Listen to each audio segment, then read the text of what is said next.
A crankshaft timing sensor fails at 1100 hours, throwing the engine into limp mode at half power in the middle of a channel crossing. The dealer replaces it. It fails again 3 weeks later.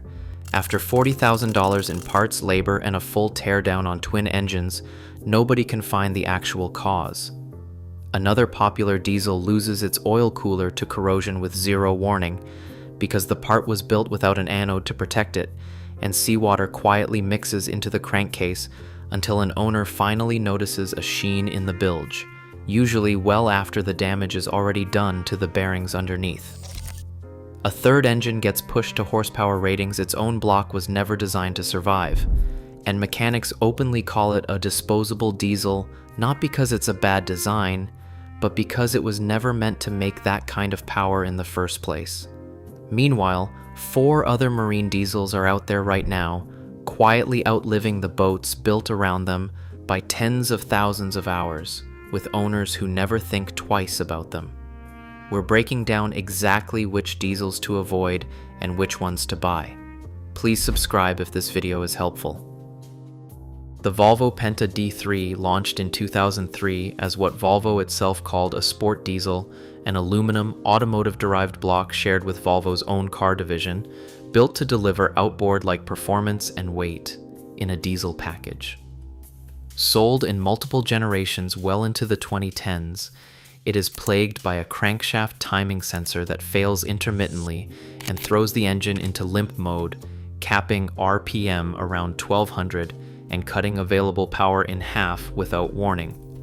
Owners on separate forums report the identical failure on boats built a decade apart, a 2015 Ranger Tug R27 and a 2016 RT25.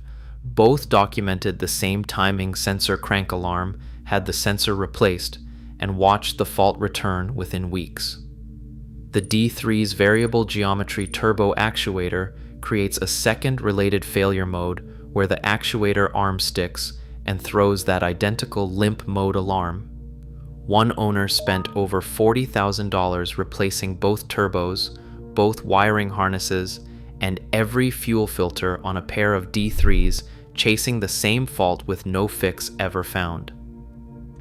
The D3 is genuinely a clever engine on paper, but that same sophistication, common rail injection, a variable geometry turbo, and a crank sensor system shared with Volvo's car division is exactly what turns a simple no-start into a 5-figure diagnostic chase with no guaranteed ending.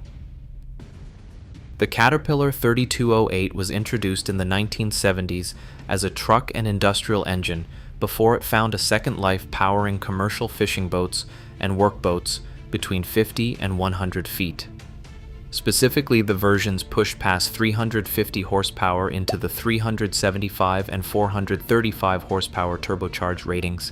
It has earned a reputation among marine mechanics as an engine punished for its own popularity. The block was never fitted with cylinder sleeves, and marine forums documenting its history bluntly note it was effectively built as a disposable engine. Once boat builders and Caterpillar's own turbo kits pushed it to nearly double the output of the block's original 225 horsepower rating. One buyer shopping a used 36-foot Tiara with the 435 horsepower version found the same warning repeated everywhere he looked. These particular motors are simply too cranked up to trust. The lower horsepower, naturally aspirated versions of that exact same 3208, rated around 210 to 225 horsepower, carry a completely different reputation and regularly run for decades in commercial service without issue, parts and all, since Caterpillar's massive dealer network keeps components available for both versions even decades after the engine left production. It's the same block wearing two very different reputations, and the only real difference is how hard the turbo kit pushed it. The Yanmar 4, JH2, and 4JH3, the naturally aspirated and turbocharged 4-cylinder diesels that powered a huge share of production sailboats through the 1990s and the 2000s, share one specific design flaw. The raw water-cooled oil cooler, tucked underneath the turbo on the TE versions, and awkward to even inspect, was built without a sacrificial anode to protect it from electrolytic corrosion. Multiple owners on independent forums report the identical failure. The cooler perforates from the inside out and lets seawater leak directly into the engine's lubrication system with no external warning at all. One island packet owner lost his oil cooler at right around 1400 hours on a 4JH3, and once he posted about it, 2 other owners of the same boat model came forward with the identical failure. A separate 4JH3TE owner found his cooler corroding at roughly 2000 hours, discovered only because oil started appearing in the raw water discharge, with a replacement part running upwards of $1,300 before labor, on top of whatever bearing damage the saltwater already did to the crankshaft and rod journals before anyone noticed. It's a $5 design oversight hiding inside an otherwise excellent engine, and it's exactly the kind of failure that never shows up on a compression test or a sea trial. The Ford Lehman, specifically the FL120 that became the standard engine in Grand Banks trawlers starting when that line launched in 1963, has no turbo and no intercooler, which simply means there are fewer parts inside it that can fail under sustained load. Bob Smith, the late founder of American Diesel, the company that has supported these engines for decades, put the number at somewhere between 10,000 and 15,000 hours before a major rebuild, if properly maintained, and real owners regularly blow past that. One Grand Banks 42 ran its twin Lehmans to approximately 18,000 hours before the boat was eventually sold, with the port engine getting a top-end rebuild around 11,000 hours and simply continuing on afterward. Lehman sold roughly 30,000 of these engines into trawlers and workboats, and the running joke among the mechanics who still service them is that Lehman built them so reliably, with so little need for replacement parts, that there wasn't enough spare parts business left to justify keeping the engine in production. It's an engine that got discontinued largely because it refused to break. The Yanmar 2 GM20, the twin-cylinder auxiliary diesel Yanmar built from 1980 through December of 2005, became the standard engine choice for cruising sailboats between 25 and 32 feet, and it's the small sailboat equivalent of the Lehman, mechanically simple, no electronics, no turbo, and a high enough compression ratio to start without glow plugs at all, a genuine rarity next to competitors like Universal and Westerbeck that need them.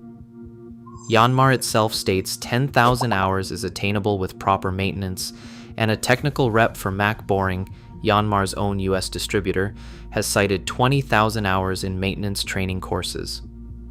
One owner ran a 1983 2GM for 18 years in warm salt water without ever once flushing the cooling system, changing the impeller only a single time in that entire span, and reported the engine still cranked right up and ran without smoking at the end of it. It's a tiny 2-cylinder engine putting out barely 20 horsepower, and it's precisely that lack of ambition, no turbo to fail and no computer to throw a fault code, that lets it quietly outlive the boats built around it. The Cummins 6BT, the 5.9-liter inline 6 that's been powering commercial fishing boats, trawlers, and workboats for roughly 25 years, built its reputation on a straightforward formula: a solid iron block, a mechanical fuel system, and horsepower ratings, typically between 210 and 220, that never push the block anywhere near its actual limits. It's versatile enough to be set up with keel cooling or a heat exchanger, wet or dry exhaust, and can even be detuned further for anyone who doesn't need the full rating, which is part of why it shows up across such a wide range of commercial and recreational hulls. A 1991 Monk 36, running its original 220 horsepower 6BT, was still on that same original engine at 8,655 hours, roughly 300 hours a year for 29 straight years, with nothing more than normal maintenance behind it. Owners across trawler and workboat forums report similar numbers routinely, boats in the 3,500 to 4,000 hour range at 20 to 30 years old, running original turbos with no major work ever done. The 6BT's real advantage over flashier modern common rail diesels is that it was engineered before anyone needed a laptop to diagnose it, meaning there's simply less electronics standing between a captain and a fix when something does eventually go wrong. The Detroit Diesel 671, a two-stroke that General Motors introduced in 1938 and kept in production all the way to 1995, is part of a whole family, from the single-cylinder 171 up through the 16-cylinder 16 V71, all sharing the same 71 cubic inches per cylinder architecture that earned it the nickname Screaming Jimmy. It became the engine of choice for tugboats specifically because it has no electronic control module, no complex turbo geometry, and delivers full torque straight off idle using a Roots-type blower instead of a turbocharger that needs time to spool up. A charter captain running a 46-foot ocean sport fisher with a single 671 reportedly reached 18,000 hours without a rebuild, crediting frequent oil changes and periodic prop repitching as the entire secret. On working tugboats, generators built around that same 671 architecture routinely get rebuilt at 30 to 40,000 hours purely on schedule, not because they've failed, and mechanics have documented individual units running 20,000 hours with a bent rod and no symptoms at all. It's loud, it smokes, and it will cost you some hearing over the years, but nobody who has actually owned one disputes that it might be the single most reliable diesel ever bolted into a boat. So here's the pattern. The Volvo Penta D3, the high-horsepower Caterpillar 3208, and the Yanmar 4JH2 and 4JH3 all get punished for the same reason: a specific design choice, an electronic sensor, an overboosted block, and a missing anode that turns an otherwise capable engine into an expensive gamble. The Ford Lehman, the Yanmar 2GM20, the Cummins 6BT, and the Detroit Diesel 671 all earned their reputations the opposite way, by having fewer parts that can fail in the first place, and by never being pushed past what the design was actually built to handle. Before you buy any used diesel, ask for real maintenance records, not just an hour meter, and get a compression test and an oil analysis done before you sign anything, since either one will tell you more about what's actually happening inside that engine than a logbook number ever will. If a seller can't produce service records for oil changes, impeller replacements, and cooling system work, treat the hour meter as a suggestion, not a fact. Don't pay for someone else's engineering mistake. If this video helped, hit subscribe and let us know which of these you've owned or which model you think we missed. Stay smart on the water.